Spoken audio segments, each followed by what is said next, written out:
गांधी साहब ने तो खालिसतन जो हराम सूद था, जिसकी कोई गुंजाइश नहीं थी, उसको भी हलाल कर दिया। बड़ी जुर्रत दलेरी की बात है यार। ऐलान जंग है अल्लाह का सूद के खिलाफ। कितनी शदीद वईदें हैं, कितने आराम से हलाल किया। हमारे एक दोस्त हैं, बड़ी बहस की, उन्होंने कहा वो यही बिजनेस करते हैं करेंसी का ना, डॉलर को बेच के महंगे दामों खरीद, डॉलर को ही महंगे खरीद रहे होते हैं। मैंने उनको बहुत समझाया हराम है। उन्होंने कहा जनाब गामदी साहब का फतवा। मैंने कहा यार गामदी साहब तो हजरत ईसा अलैहि सलाम की हयात का इंकार करते हैं।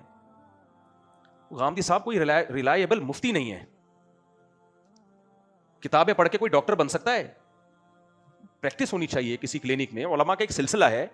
लोग जवाब में पता है क्या कहते हैं, यहूद और नसारों में भी तो अक्सरियत गुमराह है, वो भी तो मक्खी पे मक्खी बिठाते थे, अपने बड़ों को फॉलो करते थे, और कुरान ने उनकी बुराइयां बयान की कि उनके उलमा गुमराह थे, तो मुसलमानों में नहीं हो सकते?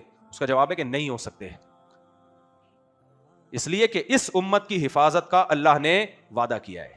यह उम्मत इतने बड़े पैमाने पर गुमराह नहीं हो सकती कि गामदी सही हो बाकी सारे गुमराह हो जाएं। ना ना ना ना, इस उम्मत की देखो, तौरात में तहरीफ हो सकती है कि नहीं हो सकती? क्यों? तौरात की हिफाजत का अल्लाह ने वादा नहीं किया। इंजील में तहरीफ मुमकिन थी कि नहीं थी? क्यों? इंजील की हिफाजत का अल्लाह ने वादा नहीं किया। कुरान में तहरीफ मुमकिन है? क्यों? कुरान की हिफाजत का अल्लाह ने वादा किया है। क्यों वादा किया है? आखिरी किताब है, अगर इसमें भी तहरीफ मुमकिन हुई तो अल्लाह की हुज्जत बंदों पर तमाम ही नहीं होगी। तौरात में तहरीफ हुई, कोई बात नहीं, इंजील का इंतजार करो, नई किताब आएगी। इंजील में तहरीफ हुई, कोई बात नहीं, अल्लाह अपने बंदों को लावारिस नहीं छोड़ेगा, गाइड करेगा, कुरान नाजिल करेगा। अब कुरान के बाद कोई किताब आ नहीं सकती है। अब अगर ये तहरीफ हो गई तो मेरे भाई फिर अल्लाह का हमें पता कैसे चलेगा हमसे क्या चाहता है क्या नहीं चाहता? क़यामत में हम कहेंगे अल्लाह जैसे तौरात में तहरीफ, इंजील में तहरीफ, हमें क्या पता ये भी तेरी बातें थी भी कि नहीं थी? हो सकता है मौलवी साहब अपनी तरफ से लगा रहे हो।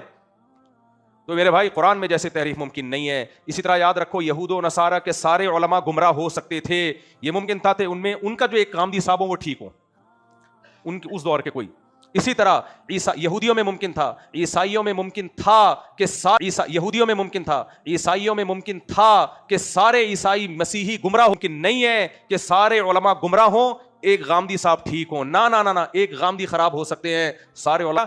इस उम्मत को भी गुमराही से बचाने का अल्लाह ने मिन हैसुल उम्मा वादा किया है। वो वादा नबी की जबान पे चलेगा, नुवल्लिही मा तवल्ला, जहां जाएगा हम उसको धकेल देंगे, गुमराही के दलदलों में धकेल देंगे हम उसको। तो यहां अल्लाह ने मुसलमान है। गामदी साहब ने इस आयत में भी तावील की है, हालांकि ये तो साफ आयत है। इमाम शाफिई फरमाते हैं कि इजमा की हुज्जियत की इससे जबरदस्त दलील कोई हो नहीं सकती कि ये उम्मत गुमराही पे जमा नहीं हो सकती।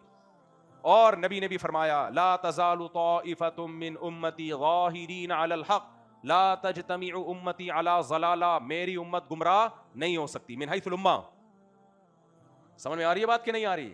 तो इसलिए मेरे भाई कोई भी ऐसा स्कॉलर जिसको सुनने के बाद आपको ये लगे कि ये ठीक है बाकी सब गलत हैं, तो कुरान से भी पता चला, हदीस से भी, कि ये तो ठीक हो ही नहीं सकता। जिसको सुन के आपको लगे कि ये ठीक है बाकी सारे गलत हैं, क्योंकि उम्मत मिन हैसुल उम्मा थोड़ी गुमराह होगी। तो पूरी उम्मत एक तरफ है सूद के मसाइल में, जनाब गामदी साहब एक तरफ। पूरी उम्मत कह रही है ईसा इब्न मरियम आसमानों पे जिंदा है, कुर्ब क़यामत में नाजिल होंगे, कुरान में भी है, हदीस में भी है। गामदी साहब कहते हैं वफात हो गई उनकी। पूरी उम्मत कहती है शादीशुदा मर्द अगर ज़िना करता हो तो उसकी सजा संसार है, क्योंकि मुतवातिर हदीसें इस बारे में, इजमाई उम्मत है। गामदी साहब कहते हैं ना, शादीशुदा मर्द अगर जिना करे उसकी सजा संसार नहीं है। कुरान मजीद में पहले संसार का हुक्म था, ये आयतें निकाली गई हैं। नबी सल्लल्लाहु अलैहि वसल्लम ने इन आयतों को, बाज दफा कुरान की तिलावत मनसूख होती है, हुक्म मनसूख नहीं होता। यहां से गामदी साहब ने कहा देखो तिलावत मनसूख है, इसका मतलब हुक्म भी मनसूख है। ना ना ना ना ना, तिलावत मनसूख हुई है, हुक्म मनसूख होता तो नबी सल्लल्लाहु अलैहि वसल्लम शादीशुदा को रजम ना करते, पूरी उम्मत का इजमा ना होता। अल्लामा इब्ने कसीर ने लिखा है कि सवाल पैदा होता है कि जब तिलावत मनसूख हो गई तो अल्लाह ने हुक्म को क्यों बाकी रखा? तो उन्होंने फरमाया ये बताने के लिए कि इस उम्मत में इजमाए उम्मत की भी वही हैसियत है जो कुरान की आयत की हैसियत है। अल्लाह की मर्जी है, अल्लाह की मर्जी है ना। तो सहाबा ताबीईन सबके दौर से यही होता आ रहा है, वो कुरान को ज्यादा समझते थे। तो पूरी उम्मत गुमराह नहीं हो सकती मेरे भाई। इसलिए सूद सूद है, किसी का माल नाहक खाना क्या है? हराम है, नाजायज है। गामदी साहब ने तलाक के हकाम में भी बड़ी गड़बड़ की है। कुरान मजीद तलाक के हकाम बयान करता है, अत-तलाक़ मर्रतान, तलाक़ें 2 मरतबा, तीसरी मरतबा दे दी तो बीवी हलाल नहीं है। गामदी साहब ने कहा हुकूमत के लिए जायज है कि वो इंतज़ामी तौर पर तलाक के हकाम खुद वज़ा करे कि कैसे निकाह को ख़त्म किया जा सकता है। अगर गवर्नमेंट को इसकी ज़माने के हिसाब से तब्दीली की इजाज़त होती तो कुरान आसमान से तलाक के हकाम क्यों नाजिल करता? समझ में आ रही है बात कि नहीं आ रही है? तो मेरे भाई, दीन मेरी और आपकी मर्जी का नहीं है। मैंने यहां से शुरू किया था, अब इसी पे मैं खत्म करता हूं कि इल्लीगल और लीगल होना अलग चीज है, हलाल और हराम होना अलग चीज है। लीगल या इल्लीगल करना गवर्नमेंट का काम है, हलाल और हराम करना किसका काम है? अल्लाह का काम है। लीगल को हुकूमत कानून पास करके इल्लीगल भी कर सकती है और इल्लीगल को हुकूमत कानून पास करके लीगल भी कर सकती है। लेकिन नबी सल्लल्लाहु अलैहि वसल्लम की वफात के वक्त जो हलाल था क़यामत तक हलाल रहेगा, जो हराम था क़यामत तक हराम रहेगा। नबी सल्लल्लाहु अलैहि वसल्लम की वफात के वक्त जबान से 3 टाइम डिवोर्स अगर आपने निकाल दी तो वो बीवी हराम थी, क़यामत तक हराम रहेगी, आपके लिए हलाल नहीं हो सकती, चाहे कोई कानून कितना ही मजबूत हो। नबी सल्लल्लाहु अलैहि वसल्लम की वफात के वक्त कुरान से भी, हदीस से भी, इजमा से भी पता चलता है कि निकाह में आने का औरत को इख्तियार था। वो जबान से कबूल बोले या सर हिलाए तो वो निकाह में आएगी, उसकी मर्जी के बगैर उसका निकाह नहीं होता। लेकिन निकाह से जाने का, निकाह से निकालने का राइट किसके पास है? शौहर के पास है। गवर्नमेंट अगर ये राइट औरत को दे दे, उसकी शरई तौर पर कोई हैसियत नहीं है, क्योंकि अल्लाह ने बीवी को ये कहा है कि तुम 2 तरह से शौहर की निकाह से निकल सकती हो, या तो वो डिवोर्स दे या तुम उससे खुला लो। और कुरान कहता है खुला मियां बीवी का एग्रीमेंट है, बीवी की तरफ से मुतालबा होगा, शौहर उस मुतालबे को कबूल करेगा और उसके मुआवजे में कुछ पैसे ले लेगा या महर माफ करवाएगा। दोनों के एग्रीमेंट से ये जुदाई होगी तो निकाह क्या कहलाएगा? खत्म कहलाएगा। ये जो खुद ब खुद कोर्ट में आपकी बेगम गई और जज साहब ने उसको तंसीखे निकाह की डिग्री पकड़ा दी, इस्लाम की नजर में इसकी कोई हैसियत नहीं है। ये बीवी शौहर के लिए हलाल थी, हलाल है, और किसी और के लिए हराम थी। जज के फैसले के बाद भी क्या रहेगी? हराम रहेगी, क्योंकि बीवी का हलाल या हराम करने का इख्तियार जज के पास नहीं है। किसके पास है? अल्लाह के पास। हां, बीवी पे अगर जुल्म हो रहा है, समझ में आ रही है बात? शौहर जुल्म का मतलब बीवी के बेसिक हुकूक अदा नहीं कर रहा, तो फिर अल्लाह ही ने जज को निकाह के खत्म करने का इख्तियार दिया है, कुछ शर्तों के साथ। समझ में आ रही बात कि नहीं आ रही? वो शर्तों में क्या है? सबसे पहली शर्त नबी ने बयान की, अल बैहिनतु अलल मुद्दई, जो भी दावा करेगा कि मुझ पे जुल्म हो रहा है, उस दावे को साबित करने की दलील उसके जिम्मे है। बीवी पहले साबित करेगी मुझ पे शौहर जुल्म कर रहा है, और वो वाला जुल्म जिसमें निकाह का खत्म करना जायज होता है। छोटा मोटा ज्यादती तो हर एक दूसरे के साथ कर रहे होते हैं, कुछ जुल्म ऐसे संगीन नौइयत के हैं कि उसमें शरीयत ने औरत को यह राइट दिया है कि शौहर अगर उस जुल्म से बाज नहीं आ रहा, मिसाल के तौर पर एक जुल्म यह है कि ना बीवी को रख रहा है ना छोड़ रहा है। कितने लोग हैं शादी की और मुल्क से बाहर चले गए, भाई लेके जाओ इसको यार, नहीं जी मैं छोड़ूंगा भी नहीं, मैं रखूंगा भी नहीं। यार रख लिया, बुनियादी नान नफका ही नहीं दे रहा उसको, जो उसका बेसिक राइट है वो भी नहीं दे रहा, तो कहां जाएगी भाई? क्या जहर खाएगी? क्या खाएगी वो? तो आप बेसिक हुकूक तो अदा करो उसके। ये काम अगर नहीं कर रहा या इस नौयत का कोई जुल्म कर रहा है, तो फिर अल्लाह ने औरत को यह राइट दिया है कि वो जज के पास जाए, और नबी ने फरमाया कि वो साबित करे, जुल्म जहां भी होगा नबी कहते हैं साबित करेगी कि हो रहा है। ये नहीं होगी कि उसका एक तरफा बयान लेके जज फैसला कर दे। वो साबित करने के मुख्तलिफ तरीके हो सकते हैं। साबित करने के बाद फिर जज पहले तो शौहरी को कहेगा कि छोड़ो, वो नहीं छोड़ता तो फिर तंसीखे निकाह होगा।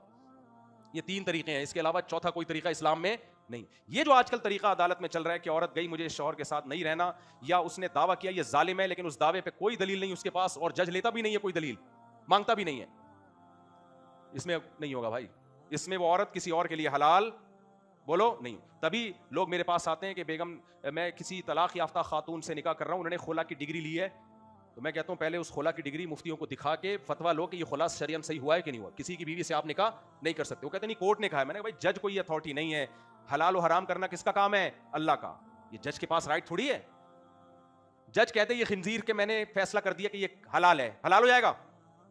तो मेरे भाई खिंजीर से ज्यादा हराम किसी की बीवी है जिससे रिलेशन बनाना।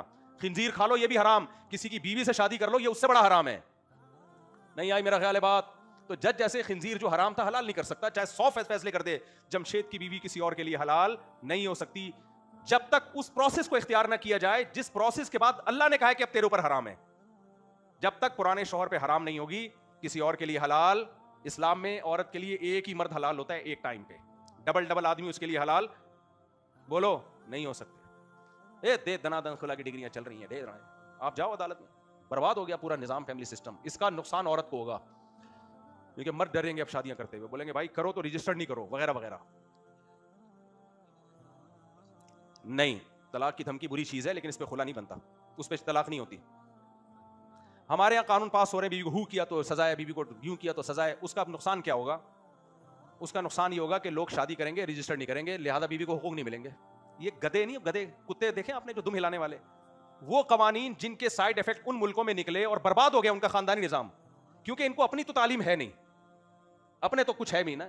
इंग्लिश में ठिश पिश कुछ पढ़ लिया इन लोगों ने, गोरे के लॉस पढ़ लिए, और पागल उसी लॉस को क्या कर रहे हैं? फॉलो कर रहे हैं। उठाकर फेंक दो बाहर गली में, नई तहजीब के अंडे हैं गंदे। हम अपनी बच्चियों का निकाह 18 साल से पहले भी करेंगे। मैंने 2 बेटियों का निकाह किया अल्हम्दुलिल्लाह। आज 5 साल 10, एक को 8 साल हो गए, एक को 5 साल हो गए। अल्लाह का बड़ा फजल है, बड़ी खुशी की जिंदगी गुजार रही हैं। समझ में आ रही है बात? और मेरी किसी बच्ची का रिश्ता अच्छा आया, मैं नहीं देखूंगा 18 साल की है, 17 साल की है, 16 साल की है। अबे भाई, ये जो असेंबली में बैठे हुए लोग कानून पास करने वाले, इनका कोई खानदानी निजाम नहीं है, इनकी कोई फैमिली वैल्यूज नहीं है। इनकी बच्चियों के बॉयफ्रेंड होते हैं, मुंह काला कर रही होती हैं, पकड़े जाते हैं तो कहते हैं बेटा एक्चुअली अगर आप उस सोफे पे कर लेती, इधर बैठ के ना करती। जिन गधों घोड़ों का ये निजाम हो, वो हमें समझा रहे हैं कि 18 साल के बाद करनी है कि 18 साल से पहले करनी है। ये बाप का काम है, वो फैसला करे कि कब करनी है। वैलेंटाइन डे में 15-15 साल की लड़कियां भाग रही हैं, जिना कर रही हैं। 15-15, 13-13, 14 साल की लड़कियों को इश्क माश्के हो रहे हैं, और हम अपने बेटों की भी करेंगे। एक की तो मैंने कर दी है, वो 17 साल में बात तय हुई थी, लड़की वालों ने देर की तो कमबख्त 18 का हो गया, वरना मैं 17 में कर देता उसकी। वो लड़की वालों ने की ताखीर की वजह से उस कमबख्त की 18 साल में की। मैंने कहा कमबख्त 18 में तो सभी करते, मैंने क्या तीर मार दिया, वरना 17 में कर देता उसकी मैं। और 17 क्या 15 में अच्छा रिश्ता मिलता निपटा देते। बेटों की भी करेंगे।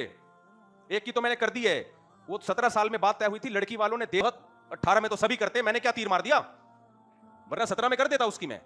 और 17 क्या 15 में अच्छा रिश्ता मिलता निपटा। असेंबली में शराब पी के आते हैं और हमें बता रहे होते हैं कि 18 साल से पहले करनी है, कि हमारे पास कुरान है, इस्लाम है, तो हमसे इस मामले में गलत जगह नहीं कर दो जल्दबाजी में।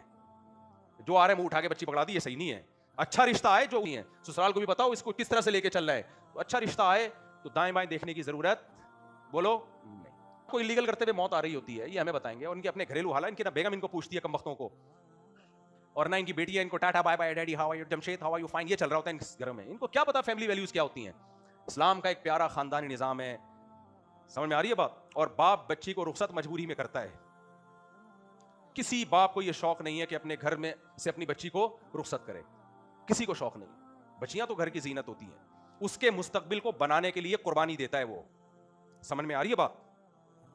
उसके फ्यूचर को बनाने के लिए।